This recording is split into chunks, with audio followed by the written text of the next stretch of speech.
Thanks for staying with us. March is Diabetes Awareness Month. More than 1 million people in the nation are diabetic. So what does it mean to be diabetic? And can you prevent becoming one? Martha Trenkamp, Carle Diabetes Education Coordinator, joins us with a little bit more insight today. So how big of a problem is diabetes? We heard the national figures, but I mean, does that pan out here in Central Illinois as well? Yeah, we really follow the trend. It's about 8% of the population. But I can tell you it's the future that really is a little bit scary. The CDC has projected that by 2050, that 1 in 3 people will have diabetes, and with all the consequences that come with that. Okay, and there are 2 types of diabetes, and one, I'll let you explain this, but one is more hereditary, right, and the other you can avoid. Right. What you look at, you have type 1 and you have type 2 diabetes.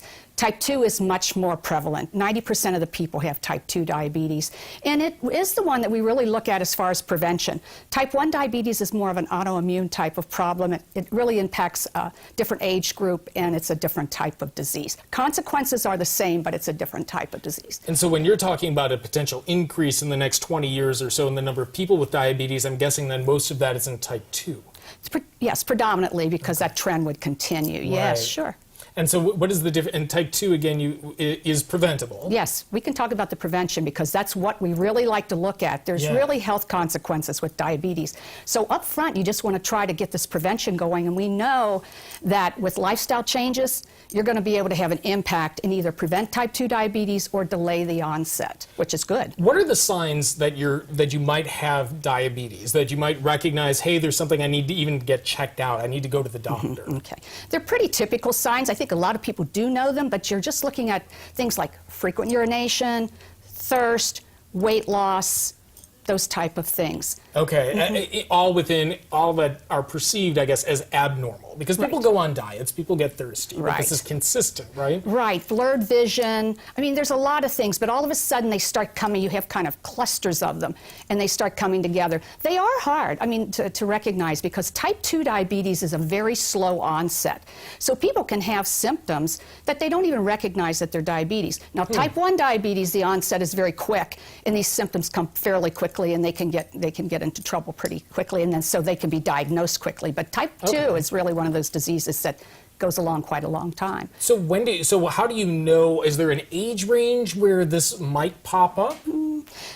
They're certainly more prevalent when you look at type 2 diabetes. You kind of think about above 40.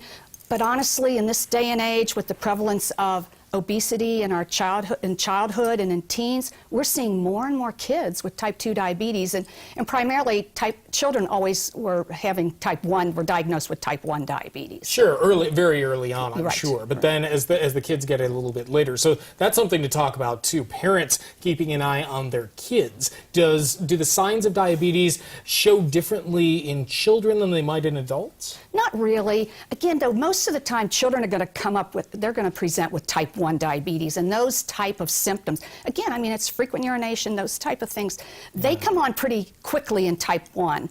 So I guess I think there's not really that much of a thing that the parent's going to look for. Sometimes there's so much family history of diabetes, though, truthfully, that all of a sudden they're like, boy, you know, he's so tired. There's really symptoms that the parent will all of a sudden be aware of and take the child in.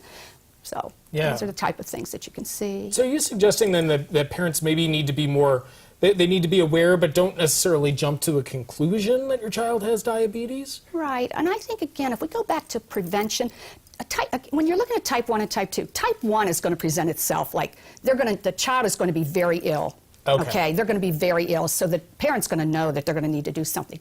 We want to prevent type 2 diabetes, even in our teenagers and things, and that comes back to, what do we look at? We look at lifestyle changes because, you really do look at what can we do? Decrease weight, increased activity, just eating healthier, moving more. Those are the things we want to look at. So, and again, monitoring sugar intake, is that one of the issues too? No, it's a real myth that eating sugar causes diabetes. But that's not true. No, it's not true. What it is, it's overall healthy eating and maintaining that healthy weight. Once you start getting into that, we know there's an increased risk of type 2 diabetes in individuals who are obese or even overweight. But we also know that if you're trying to prevent diabetes, that if you lose just 5% of your weight, you're going to decrease your likelihood of developing diabetes, or at least delay the onset, and that then can be positive because of the health risk. So I want to ask you real quick about your Kiss a Pig Gala that's coming up. yeah. I love this every year. Yes, and I people have know. an opportunity to pucker up for a little porker That's and right. raise money. Definitely, and raising money for the American Diabetes Association. And a lot of that money really stays local because we have Camp Grenada, which is for those children that have diabetes. Yeah. So it's coming up. It's coming up this April the 10th. It's a Friday night. It's at the Hilton Garden Inn.